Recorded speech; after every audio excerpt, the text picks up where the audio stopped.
Welcome to Shiawassee Arts Center's Meet the Artist. I'm here with Armin. How are you, Armin? I'm doing great. How are you?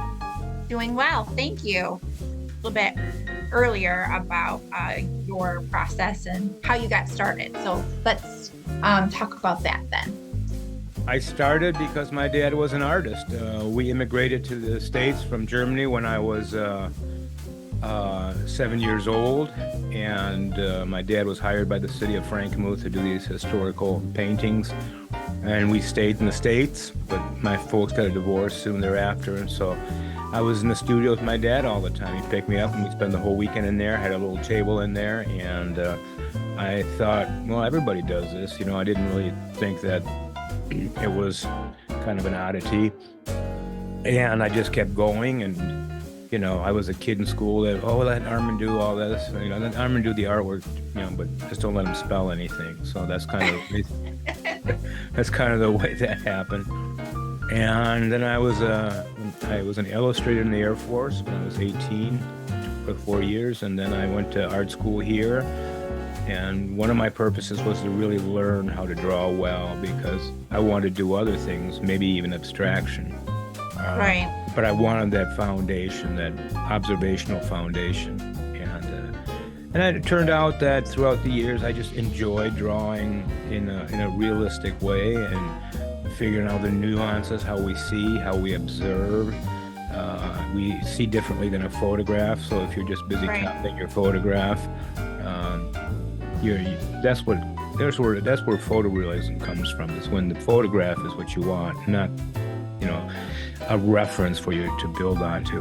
Nothing wrong with it, but for me, I change a lot. I work from different things, different reference points. I have a stick full of stones. A box full of sticks. There we go. It's really hard to say, but that I hold them and I look at them to be one with trees a little bit. Sounds a little Zen, maybe it is. But there's a unity with it. Right. And also, I think feeling the texture along with seeing the texture would be inspiring. As many of your senses you can use to create art, the better it is. And so and I choose things that people might miss, that people might not look at. Sure. And I don't want to do something that people have seen 100 times, or 1,000 times, like a sunset or something like that. I want something, I've never noticed that before. There's a piece in the show called Iron Skins.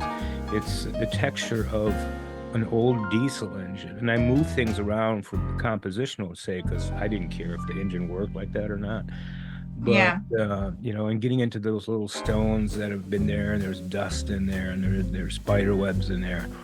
I just love seeing things that you would never see unless you're a realistic artist, and you would know if anybody would. Yeah. One thing that we didn't touch on yesterday was your iPhoneography, which I thought that was super interesting. So can you tell me a little bit about your process there? You're using an iPhone, I'm assuming. Well, I'm using an iPhone to take the initial pictures, and then use an iPad because you can see better on it. I don't use Photoshop. There's at times I did, but most of the time I don't use Photoshop. And it's actually building a photo of different photos you've taken. You just build, like the pieces in there, those girls' faces are built from 3 or 4 or 5 or 6 different images of women that most of them I took. Some of them I have from other resources. And it gets me to be more surreal, more abstract. And there's a little paradigm shift for me, because now I'm starting to paint in oil again, and some of that iconography is popping up in my oil paintings. Okay. So, I find that really interesting. That was going to be my question too, about using that process initially, and if you were going to take that, because it was really inspiring for me to see that and think, this could be a painting. This could be like your research or your I can't get to the word, but your reference, there it is, your reference photo, and then create a painting from that particular reference photo. Is that what you're doing then now? I'm not I'm not painting a iPhone piece. The pieces I show, I consider them as art, and there's nothing more boring than reproducing art. Yeah. So what I do is I'm trying to hit it with the same kind of feel as I do with iconography and painting, and recreate something anew using my thought patterns as an iPhone. Okay. So there's some collage might be in it. Well, right now I'm doing an indirect oil, which started with acrylic, so I can start use a little bit doing the base, and then use oil over it that way. Okay. Interesting. We did want to talk a little bit about art ladders. Well, art ladders is Val's and my baby, and we have a podcast called Art Ladders: A Creative Climb with Valerie Allen and Armin Mersmann. We teach through art ladders, which is our own thing, and I think we did 68 episodes so far.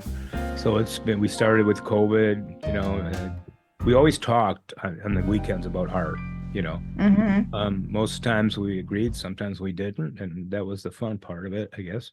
And so that's kind of filtered into the podcast. And we talk about we do it twice a month. One is just Val and I talking about an artistic subject or like that, and then we interview somebody, an artist. Not always, but most of the time an artist. And how has that affected your work, or has it not? Well, it affected my work only in the conceptual part of it, the way when I talk to other artists, how they work, or we talk about materials, the things that I don't really think about unless you're put on the spot to think about them, But has it directly filtered into my work? I don't know. I think everything that happens to you, everything you do filters into your work if you're open to it. I mean, I always think of my work, especially those pieces, are very social critical at times, and they might not be pretty in the sense that people think what pretty is, but sometimes they're aggressive, and sometimes they push you because art doesn't have to be pretty. I think art just has to have a message and say something in an interesting way that you will think about it. All right. Well, thank you so much, Armin. I'm excited that we got to speak today. And everyone, please come to the open reception coming up this Sunday, March 17th, St. Patrick's Day, from 1 to 3. Thank you, Armin. We'll see you then. All right. Thanks. Thank you. Yes.